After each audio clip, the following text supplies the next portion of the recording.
wabarakatuh. Halo teman-teman, perkenalkan nama saya Idamatul Basiro, mahasiswi jurusan Fisika Fakultas Sains dan Teknologi Universitas Islam Negeri Maulana Malik Ibrahim Malang.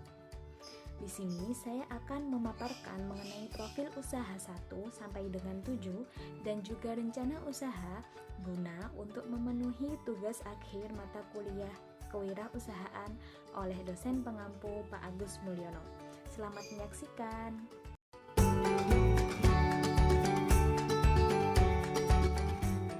Baik, pertama-tama saya akan memaparkan mengenai profil usaha 1 sampai 7. Profil usaha 1 yaitu Dahlia Floris oleh Diah 24 tahun. Toko bunga Dahlia Floris melayani pengiriman aneka karangan bunga ke seluruh kota Malang mulai pukul 7 pagi hingga 8 malam. Menyediakan papan bunga, bunga meja, krans duka, standing flower, hand bucket, parcel dan lain-lain. Berpusat di Jalan Brawijaya nomor 7 Pasar Bunga Splendid, Klojen, Malang. Sejarah berdirinya bisnis tersebut didirikan akhir tahun 2015.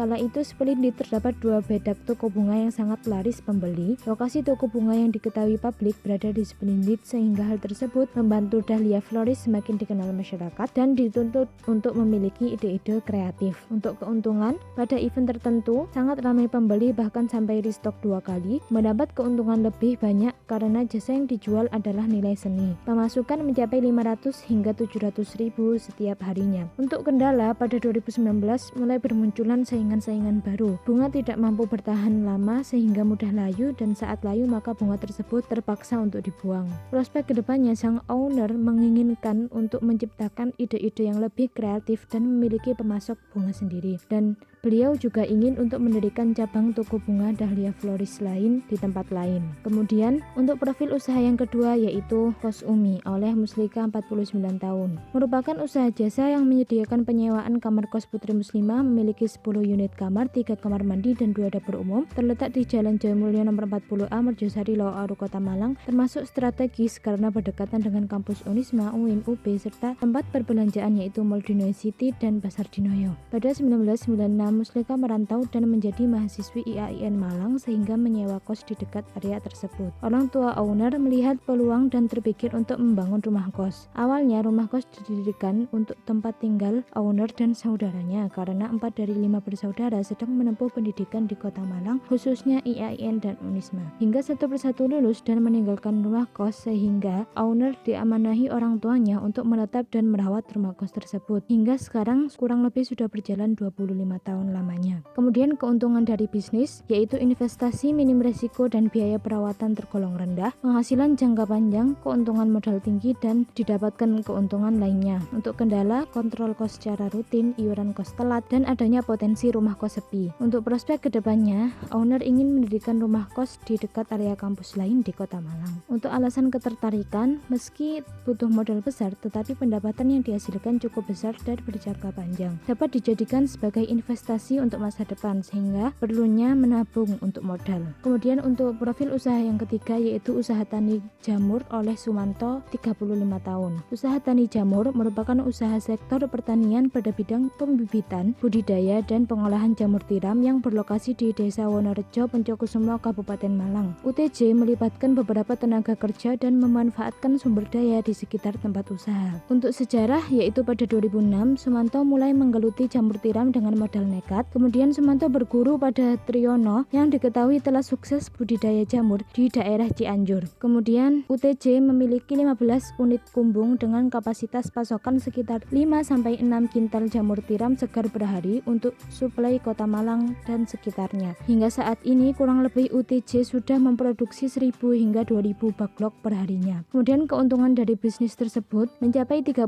hingga 50% dari modal. Jamur tiram merupakan jamur pangan dengan nilai ekonomi tinggi, peluang besar karena permintaan yang terus meningkat. Untuk kendala yaitu ketersediaan ruangan, munculnya pesaing baru dan meningkatnya harga bahan bakar minyak untuk operasional. Prospek kedepannya sang owner ingin menjaga kontinuitas pasokan dan mutu jamur agar usaha tani terus berkembang. Untuk alasan ketertarikan yang pertama yaitu perkembangbiakan jamur tergolong sederhana karena biaya produksi ringan dan hama penyakit relatif sedikit. Kemudian pasar jamur tiram berkembang semakin luas, dan untuk analisis perlunya pembangunan jejaring pasar dan kerjasama antara komunitas tani jamur dengan dinas kelembagaan agar dapat menentukan harga jual yang seimbang. Kemudian untuk profil usaha yang keempat yaitu keripik tempe Rohani oleh Muhammad Rohani dan Lilik Suprapti. Pembuatan brand dengan nama Rohani pada 1988 berlokasi di Jalan Sanan nomor 125 Belimbing, Purwantoro, Kota Malang dengan luas 98 meter persegi, termasuk kategori usaha camilan kering industri rumahan yang dikelola oleh keluarga. Sejarah bisnis tersebut awalnya pemikiran sang owner bahwa kebutuhan hidup mulai meningkat setelah kelahiran anak pertama mereka. Owner menjajakan jajanan tempenya ke tengkulak-tengkulak di Surabaya sehingga demand meningkat dari tahun ke tahun, dan kemudian adanya kontra dengan para tengkulak karena tengkulak tidak mampu untuk menyesuaikan harga produk sehingga marketing dialihkan ke rumah makan di Kota Malang dan Batu. Kemudian sang owner membuka kios di samping rumah, dan pada 2011 owner mengembangkan outlet di Jalan Tumenggung Suryo nomor 90 Malang. Keuntungan dari bisnis tersebut yaitu memiliki prospek yang cukup bagus, terdapat varian rasa sehingga konsumen tidak bosan, bisnis keripik tempe mudah untuk dijalankan. Kendala yaitu munculnya pesaing baru. Untuk prospek kedepannya sang owner ingin meningkatkan jumlah produksi dan karyawan karena permintaan dari konsumen yang terus bertambah. Untuk alasan ketertarikan yaitu tempe merupakan bahan yang mudah ditemui dan juga terjangkau dan memiliki peluang yang sangat menguntungkan.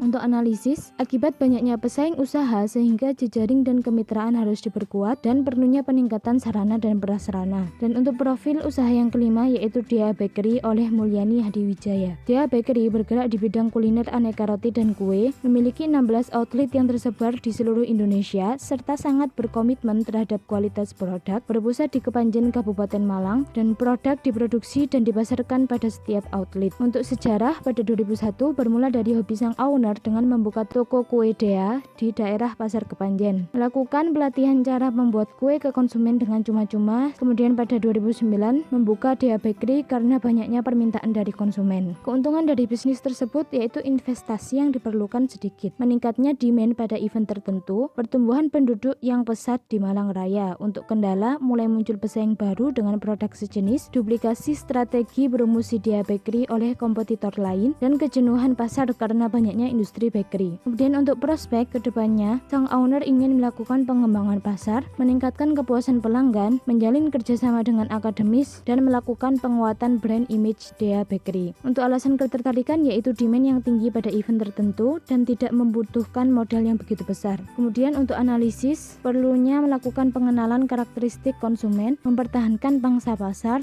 dan melakukan pengembangan skill karyawan serta identifikasi pesaing. Kemudian untuk profil usaha yang keenam yaitu Ternak Ayam Kampung CV Pancamurti oleh Ahmad Yasin 31 tahun. CV Pancamurti merupakan jenis usaha ayam kampung petelur yang menggunakan sistem intensif yang berlokasi di Tlogomas, Lowowaru, Kota Malang, berdekatan dengan pemukiman padat penduduk, dan ternak menggunakan ayam betina dewasa yang menghasilkan telur setiap hari. Untuk sejarah, Yasin mengikuti program diklat sektor peternakan ayam kampung Mandiri Entrepreneur Center atau MEC selama 6 bulan. Setelah lulus, Yasin melakukan usaha ternak ayam kampung dan trading berbasis ayam kampung. Kemudian 2 bulan setelahnya, Yasin membesarkan sendiri ayam kampung sejumlah 200 ekor, bahkan lebih banyak hingga sekarang. Kemudian untuk keuntungan yang didapat, persaingan tidak ketat, harga jual tinggi, pemeliharaan mudah dan bergizi tinggi. Untuk kendala, sulit mendapatkan DOC yang berkualitas, harga pakan yang terus meningkat, dan serangan penyakit serta kesulitan pemasaran. Untuk prospek kedepannya, Ahmad Yasin ingin untuk mendirikan cabang ternak ayam kampung CV Pancamurti di lokasi yang lain. Kemudian alasan ketertarikan yaitu ayam kampung memiliki pasar tersendiri, meningkatnya permintaan konsumsi ayam kampung sehingga memiliki peluang usaha yang besar. Dan untuk analisis, perlunya untuk melakukan pengendalian aspek produksi serta peningkatan alat dan analisis usaha.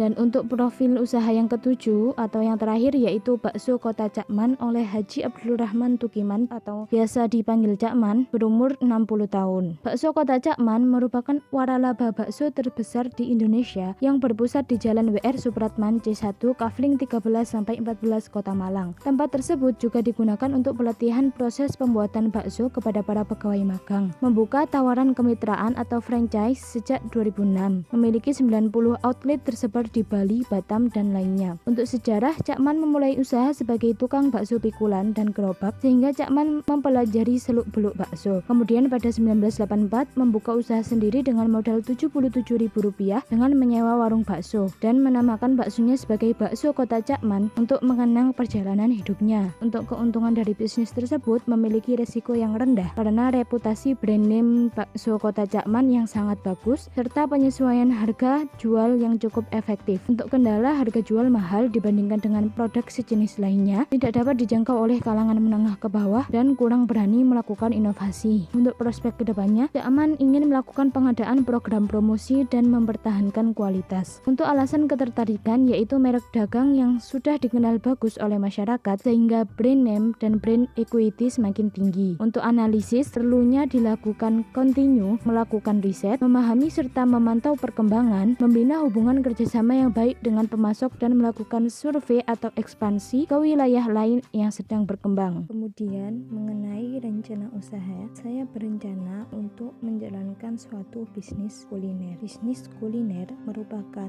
salah satu bisnis yang dewasa ini berkembang pesat dan memiliki potensi berkembang yang cukup besar. Sudah banyak pelaku usaha yang meraup untung dari usaha kuliner. Namun, tidak sedikit pula pelaku usaha kuliner yang gulung tikar alias bangkrut karena strategi pemasaran yang digunakan kurang tepat dan kualitas pelayanan yang kurang optimal. Artinya, keberhasilan sebuah bisnis kuliner dalam memenangkan persaingan ditentukan oleh penerapan strategi pemasaran yang tepat serta hubungan baik yang dijalani dengan konsumen. Hubungan baik akan tercipta bila sebuah bisnis kuliner mampu memberikan kepuasan terhadap kebutuhan, keinginan, dan selera konsumen. Selain itu, kepuasan pelanggan juga merupakan sumber informasi yang efektif bagi manajemen dalam melakukan perbaikan terhadap layanannya. Salah satu cara yang dilakukan oleh sebuah bisnis kuliner untuk memberikan kepuasan bagi pelanggannya adalah dengan produk yang higienis dan berkualitas serta kualitas pelayanan yang baik itu sendiri. Namun semakin ketatnya persaingan bisnis kuliner, dampak pada semakin meningkatnya tuntutan konsumen dalam hal pelayanan. Hal ini perlu diantisipasi dengan strategi yang tepat, diantaranya dengan meningkatkan kualitas pelayanan. Dalam menjalankan bisnis kuliner, terdapat beberapa kemungkinan tantangan. Yang pertama yaitu persaingan antar bisnis kuliner yang dewasa ini semakin meningkat, sehingga dituntut untuk lebih meningkatkan pelayanan. Yang kedua yaitu berbagai bentuk penawaran seperti menu dan fasilitas antara seller yang satu dengan seller yang lain adalah sama dan bentuk pelayanan seperti itu mudah ditiru. Kemudian yang ketiga, pelanggan semakin banyak memiliki pilihan sehingga semakin menuntut lebih dan sulit dipuaskan sehingga segala bentuk pelayanan perlu diarahkan pada kepuasan jangka panjang bagi pelanggan. Dan yang keempat yaitu sebuah bisnis kuliner yang gagal memuaskan pelayanannya maka akan ditinggalkan para pelanggannya sehingga bisnis akan mengalami kerugian. Kemudian langkah-langkah untuk menjalankan bisnis kuliner. Yang pertama-tama yaitu membuat suatu brand atau merek. Merek merupakan nama, istilah tanda atau simbol desain ataupun kombinasinya yang mengidentifikasikan suatu produk yang dihasilkan oleh seller. Identifikasi tersebut juga berfungsi untuk membedakannya dengan produk yang ditawarkan oleh seller pesaing lain. Lebih jauhnya, sebenarnya merek merupakan nilai tangible dan intangible yang terwakili dalam sebuah trademark atau merek dagang yang mampu menciptakan nilai dan pengaruh tersendiri di pasar bila diatur dengan tepat. Merek dapat dimulai dengan memilih nama, logo, simbol yang bertujuan untuk membedakan sebuah produk dengan produk oleh seller lain melalui keunikan serta sesuatu yang dapat menambah nilai pelanggan. Sehingga merek ataupun brand adalah nama atau simbol yang bersifat membedakan dengan maksud mengidentifikasi produk dari seller baik perorangan maupun kelompok. Nah, di sini saya membuat suatu merek dagang bernama Triple E yang memiliki moto atau logo The Taste of Incredible Snack, Dessert,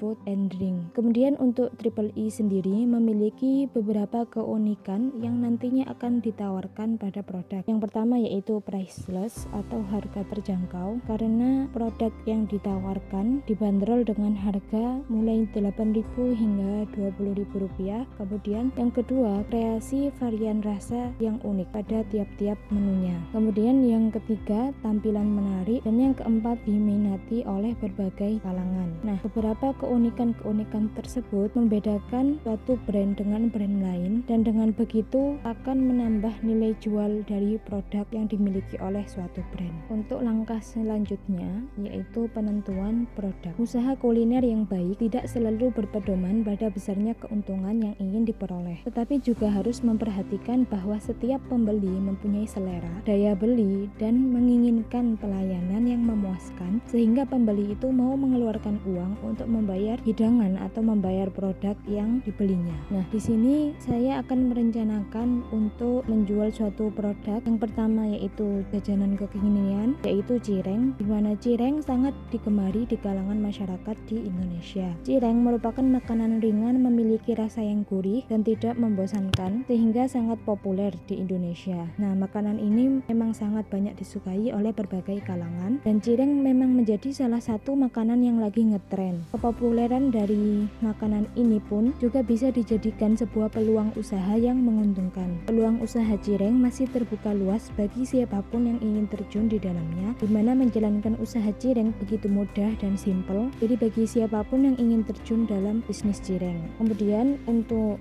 produk minumannya yaitu kopi, di mana permintaan kopi yang sangat tinggi membuat peluang bisnis kopi menjadi semakin menguntungkan. Usaha kopi menjadi salah satu bisnis yang turut diperhitungkan, di mana produk minuman ini paling banyak diminati, sehingga tak heran jika bisnis kopi mulai diminati oleh masyarakat. Bisnis kopi sangat menguntungkan dan menjanjikan, di mana potensi bisnis kopi ini sangat menggiurkan dengan prospek yang cerah. Peluang dari bisnis kopi bisa dikatakan sangat terbuka lebar dan masih ada kesempatan bagi yang ingin menekuninya. Usaha kopi mudah dijalankan, juga keuntungan yang didapat terbilang sangat menjanjikan. Kemudian setelah menentukan suatu produk, langkah selanjutnya yaitu melakukan inovasi ataupun modifikasi terhadap produk tersebut untuk memperbaiki cita rasa dan ketertarikan konsumen pada produk cireng untuk menjadikan cireng yang bervariasi dan banyak yang dimodifikasi, seperti disubstitusi dengan bahan lain dan dimodifikasi seperti diberi isi di dalamnya. Nah, perkembangan resep cireng ini mulai dari resep yang sederhana kemudian hingga muncul varian-varian yang unik. Selain itu juga ada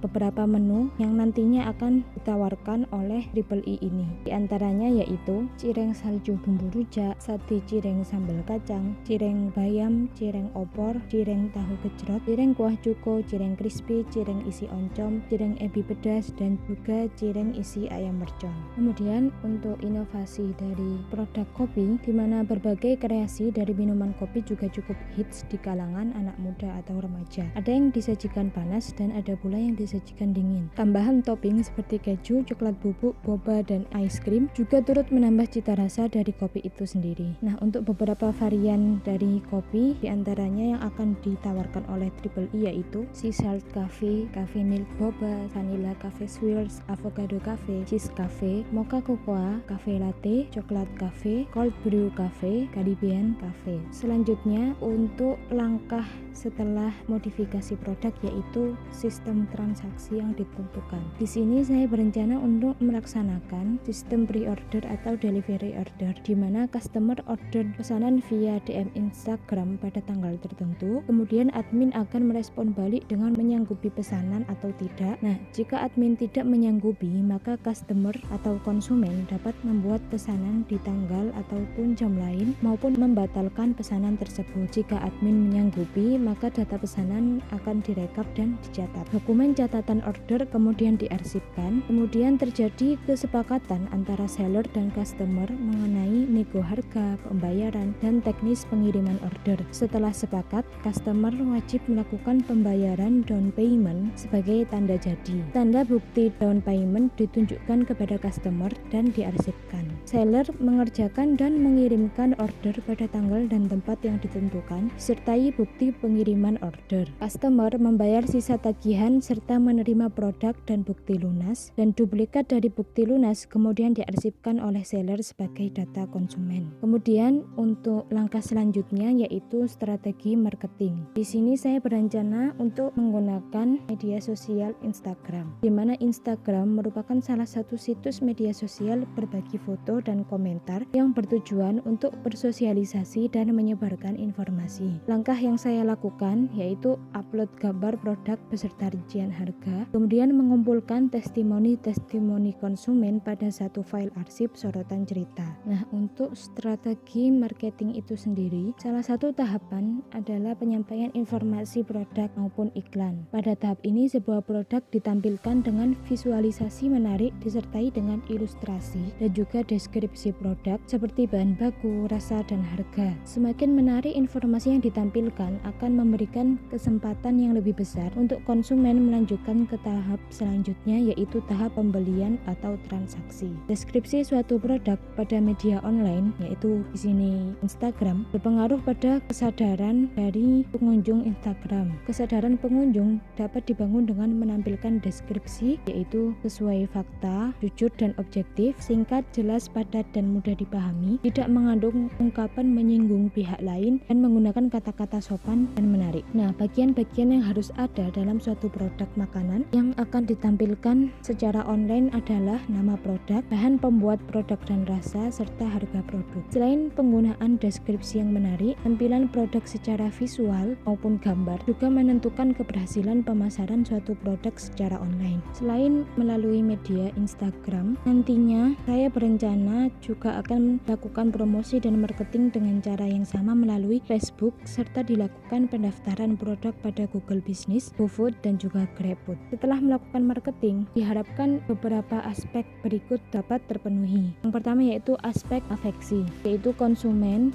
akan merasa puas dan bangga setelah mengkonsumsi produk, kemudian dia akan beropini dan menyebarkan informasi serta mengajak kerabat. Yang kedua yaitu aspek kognisi, yaitu upaya para konsumen mengumpulkan opini bahwa produk ini memang memiliki tantangan tersendiri. Kemudian aspek yang ketiga yaitu proses penyebaran informasi, di mana konsumen akan memberikan pandangan dalam bentuk pernyataan maupun testimoni pada media sosial. Hal tersebut nantinya akan menyebabkan perputaran pasar, di mana calon konsumen yang mendapat informasi memiliki pertimbangan yang kuat atau consideration untuk memutuskan membeli produk-produk yang ditawarkan. Kemudian apabila langkah tersebut telah selesai dilakukan, untuk yang terakhir yaitu analisis usaha. Nah, berikut adalah analisis rincian biaya untuk masing-masing produk.